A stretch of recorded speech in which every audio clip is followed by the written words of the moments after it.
AP liquor scam కేసులో ED దర్యాప్తుకు attend అయ్యారు YCP MP Mithun Reddy.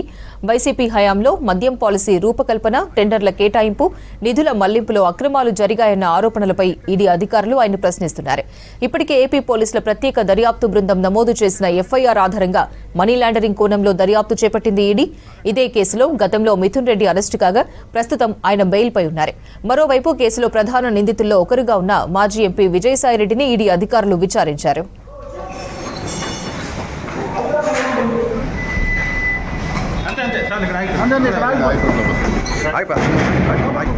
అయిపోతాం ఇంతే ఇంతే సరే లెఫ్ట్ వెళ్ళిపోండి సార్ ఇంత అయితే ఆగండి ఆగండి పైకి